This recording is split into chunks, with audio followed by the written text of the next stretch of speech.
जरूर कोई तो लिखता होगा कागज और पत्थर का भी नसीब। जरूर कोई तो लिखता होगा कागज और पत्थर का भी नसीब, वरना ये मुमकिन नहीं है कि कोई पत्थर ठोकर खाए और कोई पत्थर भगवान बन जाए, और कोई कागज रद्दी और कोई कागज गीता बन जाए।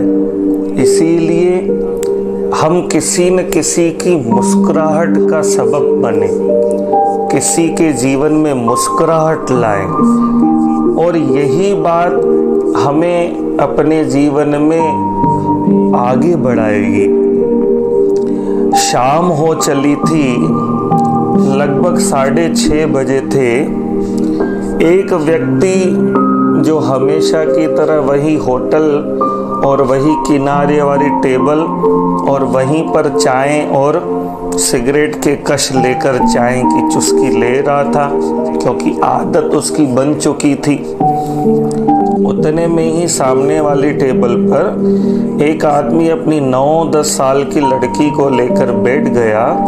उस आदमी का शर्ट भी फटा हुआ था, ऊपर के 2 बटनें भी गायब थी, पैंट भी मेला, रास्ते पर खुदाई का काम करने वाला जैसे मजदूर हो, और लड़की का फ्रॉक धुला हुआ था और उसके बालों की कंघी वंगी की हुई थी। ध्यान दे के सुने कि उसका चेहरा अत्यंत आनंदित था, और जो बड़े कतल से पूरे होटल को इधर उधर देख रही थी, मानो पहली बार आई हो। टेबल के ऊपर चल रहे पंखे को बार बार देख रही थी, जो उसको ठंडी हवा दे रहा था। बैठने के लिए गद्दी वाली कुर्सी पर बैठकर वो बड़ी प्रसन्न दिख रही थी। उसी समय वेटर आया और 2 स्वच्छ गिलासों में ठंडा पानी रखकर सामने कहा, क्या लेंगे? तो उस आदमी ने अपनी लड़की के लिए एक डोसे लाने का आर्डर दिया। यह आर्डर सुनकर लड़की के चेहरे की प्रसन्नता और बढ़ गई, और आपके लिए वेटर ने उस व्यक्ति से पूछा तो मुझे कुछ नहीं चाहिए ऐसा जवाब दिया। कुछ ही समय में गर्मा गर्म बड़ा फूला हुआ डोसा आ गया, साथ में चटनी सांभर भी थी। लड़की डोसा खाने में व्यस्त हो गई और वो उसकी उत्सुकता को देखकर पानी पी रहा था। इतने में उसका फोन बजा, बड़ा ही पुराना फोन था। उसके मित्र का फोन आया, भाई कहाँ है? वो व्यक्ति जवाब देने लगा कि मेरी लड़की स्कूल में पहला नंबर आई है, इसीलिए उसको होटल में मैं डोसा खाने के लिए ले आया हूँ, और बहुत सुंदर तरीके से आज वो खुश है और डोसा खा रही है। तो उस व्यक्ति ने, दोस्त ने पूछा, तुमने खाया? कहा नहीं, अरे हम दोनों कैसे खा सकते हैं, हमारे पास इतने पैसे कहाँ। मेरे लिए घर में बेसन भात बना हुआ है ना। उसकी बातों में व्यस्त होने के कारण वो धीरे धीरे जो दूसरा व्यक्ति सामने टेबल पर चाय का चटका लगा रहा था, वो अपनी वास्तविकता में लौटा।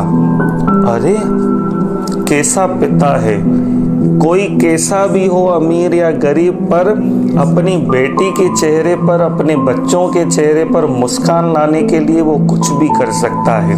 वो उठा और काउंटर पर जाकर अपनी चाय और 2 डोसे के पैसे दिए और कहा कि उस व्यक्ति को 1 डोसा और दे दो और उसे पैसे के बारे में कुछ न बताएं, और अगर पूछे तो कहें कि भाई आज हमने सुना है कि आपकी बेटी का जन्मदिन है और वो स्कूल में पहले नंबर पर आई है, इसीलिए होटल की ओर से तुम्हारी लड़की के लिए इनाम है।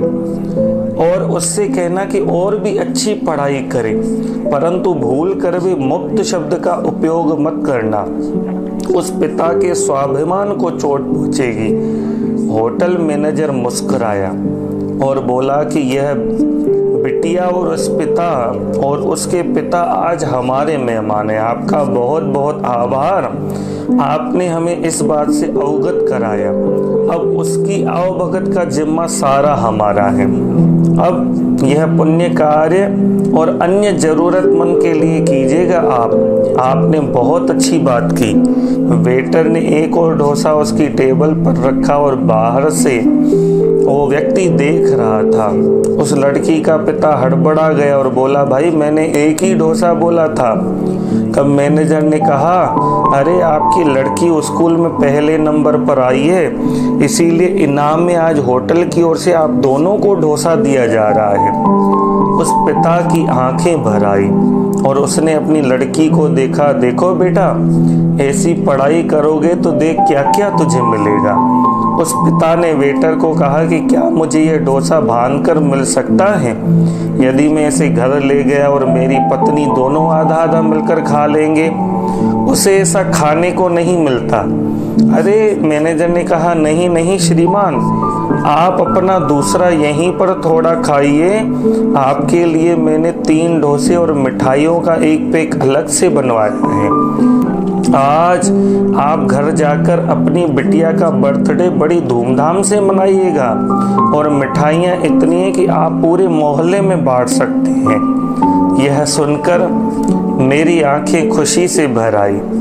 मुझे इस बात का पूरा विश्वास हो गया कि जहाँ चाह है वहाँ राह है। अच्छे काम के लिए एक कदम तो बढ़ाइए, फिर देखिए क्या होता है। और हमें भी किसी न किसी के जीवन में अगर खुशी ला सकते हैं तो हम लाएं, क्योंकि हमें भी इतनी अपार खुशियां मिलेगी जैसे उस पिता के जीवन में खुशी आई और बेटी के जीवन में खुशी आई। खुशियां तो अपार हैं, बस हम किसी को बांटने के लिए लग जाएं तो देखें कितनी खुशियां मिलती हैं।